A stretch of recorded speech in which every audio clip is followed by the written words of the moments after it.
You're listening to Create Wealth Through Franchising, and I'm your host, Kim Daly. In my 20 years as a franchise consultant, I've helped hundreds of people achieve their dreams of building and scaling franchise businesses to create wealth. The interview you're about to hear can also be found on my YouTube channel, where I post new franchising content multiple times per week. Please take a moment to subscribe to the podcast and to my YouTube channel at kimdaly.tv. Now, enjoy the show.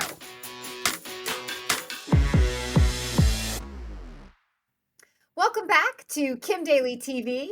My special guest for you today, his name is Tom Taube. He is a franchisee of both kitchen tune-up and bath tune-up. Tom, welcome to Kim Daly TV. Thank you very much. Glad to be here. I'm excited to be with you. I interviewed the amazing co-founder, president, CEO of Bath Tune-Up, Kitchen Tune-Up, Heidi Morrissey, and we had such an invigorating conversation, and I'm so inspired by these models and the whole Tuniverse that I said, Heidi, please connect me to one of your, franchise owners that you think would get in the studio with me and share a real-world story of watching this company grow from, Heidi's father, which was Kitchen Tune-Up, into now Kitchen Tune-Up and Bath Tune-Up. And she blessed me by introducing me to you because you started with kitchen and we're doing bathrooms and now understand that it's two separate businesses. And so I thought it would be really fun for you to share, a little of your experience with the viewers of Kim Daly TV. Yeah, Heidi is an amazing, amazing woman. She is very inspirational. I, at times, swear that there is a clone of her that we just, never realize is there because she gets so much done in a day and does things. I have no idea how she does all the things she does in a day, but she's an amazing, amazing woman. So. She's a highly efficient and effective leader then. She is, So tell us a little bit about your story, like how long you've been involved, what you did before this, tell us who you are. Okay, so I am an engineer by trade, graduated from Purdue and with a mechanical engineering degree. Went to work for a Fortune 500 company and left at the age of 28 to be an entrepreneur, bought a company, was in the technology field, and left that industry in 2006 and decided to go into the home improvement business. And at that time purchased sold my other company that I had to a publicly held company and then eventually left that company and decided to go into home improvement and looked around for different things to do, how to get into that space, and was introduced to Kitchen Tune-Up as a franchise. And I actually didn't even know you could buy a franchise in the home improvement space. So ended up talking to the folks at Kitchen Tune-Up, went out to Aberdeen, South Dakota, and met them. And I hope it wasn't in the middle of January. It was in January. Yes, it was cold. But I'm from Michigan originally, so it didn't scare me too bad. That's one way to scare people out of going to Discovery Day. Yeah, that's right. You have to be dedicated. Aberdeen, South Dakota, in the heart of the winter. Exactly. And I came home and told my wife that I wanted to do it. If she would do it with me, because she wasn't working at the time. And so we took the plunge together in 2006, I think it was February, went through our training together. And here we are at the time of this recording, it's 2022. So he's got some history under his belt. 16 years, yep. I want to interrupt. So I love that. So you were a mechanical engineer. So the whole idea, was it like working with your hands, kind of getting back to out of the technology and doing something that you had a bigger passion for? There is something about building things that is just very satisfying. In fact, my next door neighbor is an attorney, and he's probably not the happiest at his job, at times. And he said to me, "Look at you." He says, "When you're all done, you have something to show for it." And I said, "You're right. When we're all done, we look at a kitchen or bath and people are all excited about what we did. And I can go through a neighborhood and point at houses and say, gee, we did their kitchen, we did their bath, we did that." And there is. And the guys that we hire, the trades folks that are on our staff, the good ones are guys that have dedicated themselves to that trade. They enjoy building things, and when they're done, there's a big sense of satisfaction with that. So yeah, that's part of it, and having an engineering mind, that's you're kind of a gearhead, and you like building things. It's more fun than pushing paper around. I like it. Hey, so when that attorney neighbor of yours needs a life change, you can say, I know Kim Daly. You send him the link to this video, okay, Tom? There you go. A shameless plug right here on Kim Daly TV. You heard it. I can stoop pretty low. Anyway, okay, so what have you enjoyed most over this, many, many years that you've been a part of this great organization, which for those viewers who watched my interview with Heidi, you might recall that they call their whole family of franchisees the Tooniverse. So I'm going to use that word because I love that word. So what have you enjoyed most about being a part of the Tooniverse?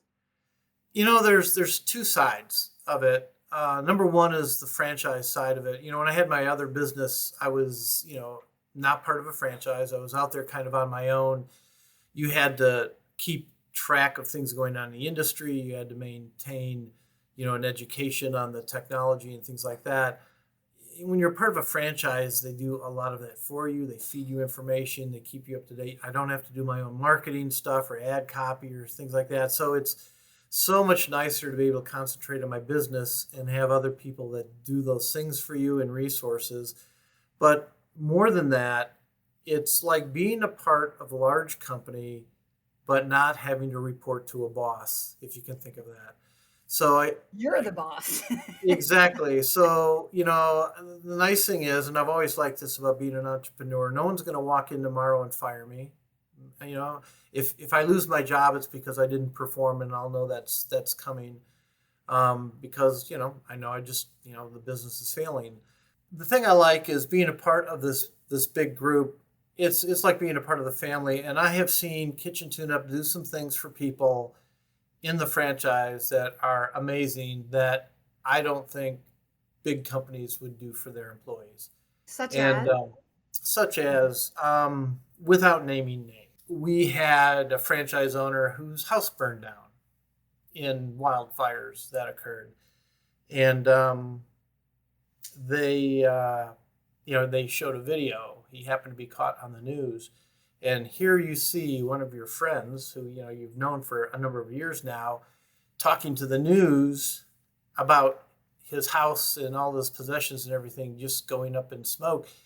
And the franchise published that for everybody and said, hey, if you until their insurance kicks in, if you're willing to donate something to this franchise to help them through this tough time, the franchise owner at that time, which was Heidi's dad, would match any donations. So people did, and I don't know for a fact, but I'm pretty sure that the franchise owner did a lot more than just that. And then when we had our next reunion, that group, that family got up and spoke to the whole group, and it was pretty heart wrenching. And there wasn't a dry eye in the place, I can guarantee No, it. That's not at amazing. all. And it was pretty amazing, and just things like that. Hey, Daly Coach fans, if this franchise sounds like a fit for you, I would love to be your Daly Coach. Email me right now for a totally free consultation at inquire@kimdaly.tv. Being part of something that's bigger than you, right? It's this whole idea. You had mentioned it before when you were talking about all the support that you get. In a franchise, you're in business for yourself, but not by yourself. There's this family of franchisees. There's people that care. There's people that are there to not just support you in your business, but support you in your life. That's amazing. It's amazing, Tom. That's a great story. Yeah, it is. And I mean, you can call other people, other owners, get help with things, pick their brain. We have different mastermind groups that you can be a part of and stuff. So yeah, you're not there alone. And quite frankly, I'm convinced in at least our franchise system, if you fail, it's because you didn't follow the system or you didn't ask for help. Because there's no way you can follow the system, and if you start having trouble and you ask for help, there's no way you can't be successful. You just can't Right. be. I mean, you have to be successful because everyone else has gone through the same things you've gone through, and they can help you through it. So So It's you started out with just kitchen tune-up, which did some baths, and then over time it was, Heidi mentioned that it was very evident that the bath business was a completely separate business that could be marketed as such. So you said you're building a showroom that will be for both. So are you still then sort of like co-branding both kitchens and baths? Yeah, it's for us. I leverage the fact that I do both. I can leverage my salespeople and have them sell both. I can leverage the showroom. I can leverage other fixed assets I have. Our warehouse and the whole bit. So that's an advantage to me. My staff, as far as the production and the installation crews, are pretty much separate because they're separate skill sets. But we've been doing bathrooms since the beginning, but it was a pretty minor part of our business. And once we split off and created Bath Tune Up as a separate business, our business, I want to say the first year's Bath Tune Up more than doubled. And it's funny how having Bath in your name all of a sudden makes your business go up. I mean, because we would have people say, "Oh, I'm sorry, they did their bathroom with someone else and did their kitchen with us," and said, "Oh, I didn't even know you did bathrooms." Right. And that doesn't happen anymore. Right, exactly. And I imagine too that like so a bathroom remodel is a little bit less invasive than a kitchen remodel. So it allows you also to maybe earn the trust in the smaller project that then when they're ready for the big kitchen remodel, they already have this relationship with you. Does it work that way as well? It's funny. Sometimes it goes bath to kitchen, sometimes it goes kitchen to bath, and sometimes we get called in to do both. And when we get called in to do both, we usually tell the customer to pick one first. Let us prove ourselves on one. Which one would you rather do first, and then we'll do the second one. We don't want to appear greedy, and we want to get to know the customer too, because it is somewhat of a two-way street. I mean, there are customers we've had that after doing a project, we don't want to do business with them anymore. There are those people out It there, gives and everybody an out. yeah, they're few and far between, but they are out there, and we want to still have that option to say no to another project if we want to. But It's an emotional time when someone's in your house and remodeling something and you have expectations. Yeah, like I can see how that could get tough sometimes. Okay, so you have two separate teams of contractors. You have but one showroom. You have one sales force. So how do you, when you think about like scaling your business, how do you vision that scale? Do you focus on like the kitchen and like do you combine the revenue as an owner and think about like okay, how do we take this to the next level, or do you break it out in your mind? I think of the businesses combined. I look at them from a revenue and a profitability standpoint combined. That's just the way I think about it. And like when it comes to scheduling, my schedulers schedule both. They don't split. Although one scheduler might do more of the baths than the kitchens. We make sure that both. I have two schedulers. Both of them can do either, so that if one's on vacation, the other one can handle the work. And I want people to be able to be what I call ambidextrous, right? So I want them to be able to be used on both sides of the fence if need be. Now, I don't take my tile crews and have them setting cabinets, but they will go over to the kitchen side and do the tile backsplashes. I might have my cabinet guys go over and set vanities for the bathroom guys, that type of thing. So, but I consider it one business, and so from a scaling standpoint, I want to leverage fixed overhead costs over both businesses because I hate fixed overhead costs. I mean, Hmm. when you're an entrepreneur, if someone isn't out there generating revenue with their activities, well, you got to keep those people to a minimum because it just eats up your profit. So Tom, this moment that we're in 2022, there's a lot of focus from franchisors around finding good employees, finding good help. You've been in business for a long time. I mean, you were even before the recession of 2008, 2009. So how difficult or easy is it for you at this point in your business to find the help that you need to continue to grow your business? It's always a challenge, especially now. And for the life of me, I can't figure out where people went. You and like I, a million other of us. Yes. yeah, I just, it's like they say unemployment's at 3.9% or something like that. And I'm like, so where is everybody? Are they just sitting home watching television, drinking, I don't know, Yoo-hoo or something? I don't know. So, but we make a habit of number one, we're always advertising for employees. I want to see resumes all the time because if somebody decides they're unhappy with where they're at and they want to look elsewhere, I want to make sure I see who they are. And if they're a good quality resource, good quality employee, I'll find a way to bring them on so that I have them now, even if I'm not ready for them. And I utilize my employees to find employees, so or subcontractors. So I want everybody to be on the lookout. Gee, is there somebody out there you would like to have working with you that you know? And they don't necessarily have to have 100% of the skill set that we need. I'd rather hire attitude than skill set. If somebody has a really good work ethic, a positive attitude, really, shows up for work on time and is eager beaver type of person and has the aptitude for carpentry or whatever spot we're looking for them, we can teach them those types of things. And we'll know if they're going to fit within 30 days.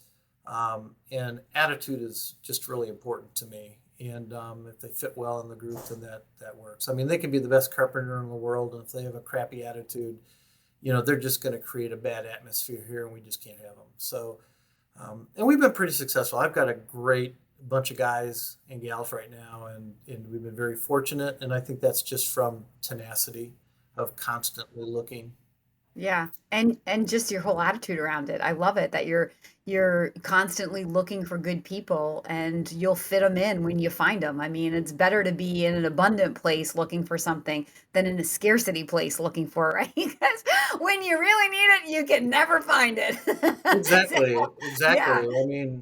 I use the analogy of an athletic team. Think of a baseball team, and you find, ooh, there's a really good pitcher out there who's available. Bring him in and put him in the bullpen. What the heck? I mean, so he's not pitching this game. Bring him in here as long as you can afford it. I mean, you can't do too much of that, but bring him in and let him be part of the team and get part of the family, so to speak, and give him more responsibility as time goes on because employees come and go, things happen, life changes, they move, whatever, and you're gonna need some good people to replace people who are here or as you grow. I mean, we're at a 50% growth rate right now this year, so that requires resources and people and subcontractors and things like that. So. Hey, Daily Coach fans, if you're inspired by this conversation, I invite you to email me right now to explore this franchise opportunity. My email is inquire@kimdaly.tv. You're in business for like 14, how many years? 16 years? 16, yeah.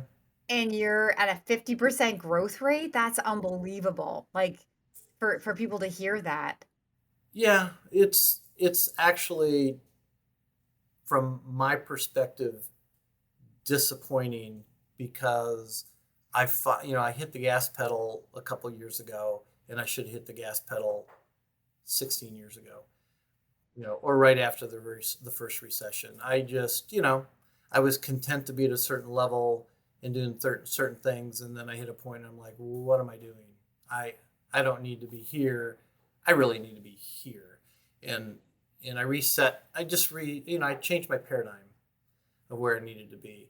Um, and it all came from hearing a statement made by a consultant in the industry who, because at some point I got to retire, right?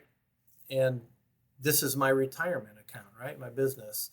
And this consultant made the comment, the only one who wants to buy a $2 million business is your rich uncle. Your rich drunk uncle is what he said. And I thought, wow, that's not good. Meaning you need to build a bigger business to make it something attractive to a real significant, for a buyout at the end? Yeah, a significant buyer, a company, companies that buy companies, a business that's run by your lieutenants as opposed to you're the sole, Right. operator of that business. things like Right. that. And it opened my eyes and it changed my paradigm.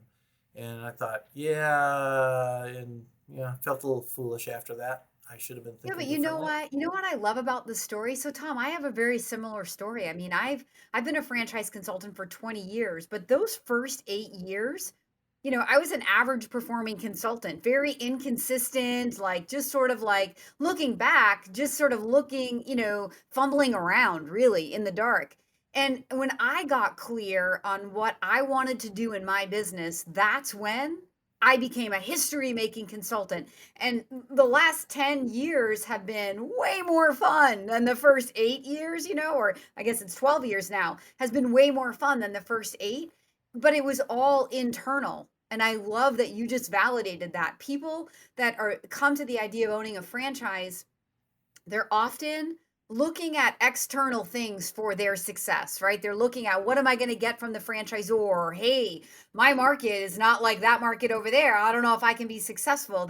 They're sort of like projecting outside of themselves. And I'm like, no, no, no. Like success in your business is an inside job. When you get clear on why you're doing this, he got clear.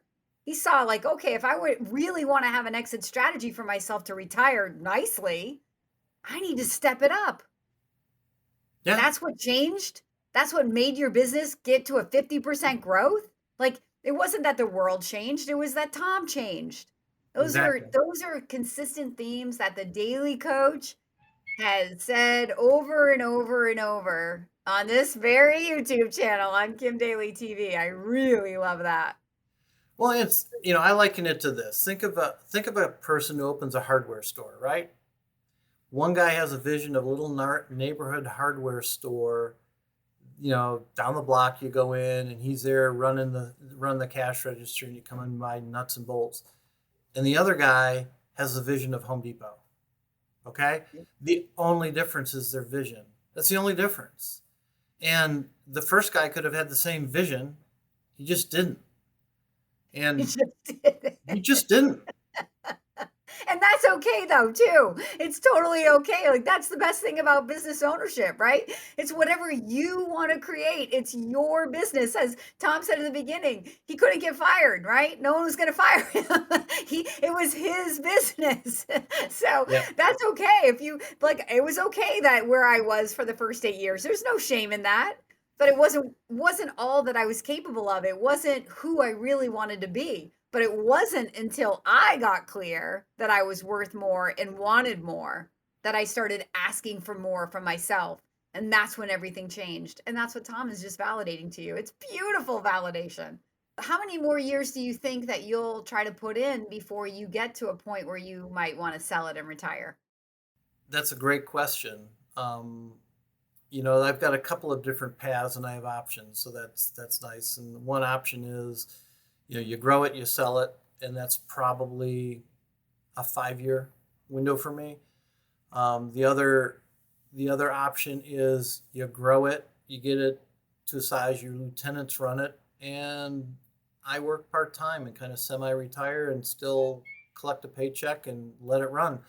And there's a lot of positives to that because I don't really ever see myself retiring. Right. What am I going to do? Sit home and garden? Drink the No. yoo-hoo? Yeah, there you go. So Yeah, I hear you. yeah, so Some people can do that. and so since I was a little kid, my hobbies have always been hobbies that earned money. Strangely enough.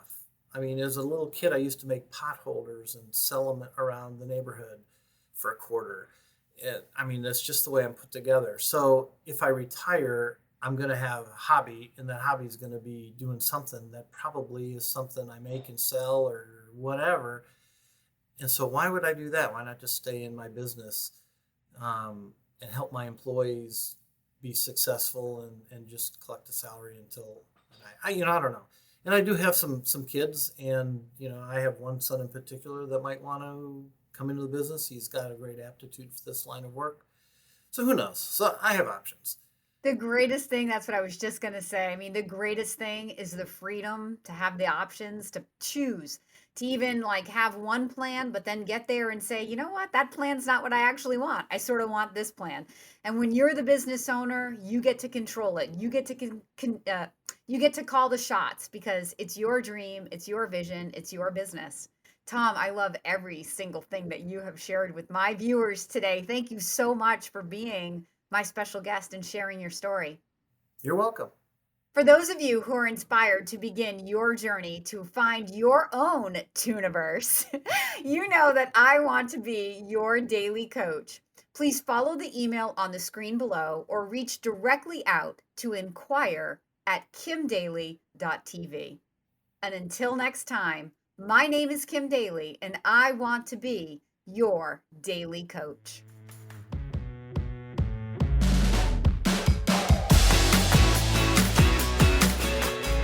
If you found this inspiring, please contact me at inquire@kimdaly.tv.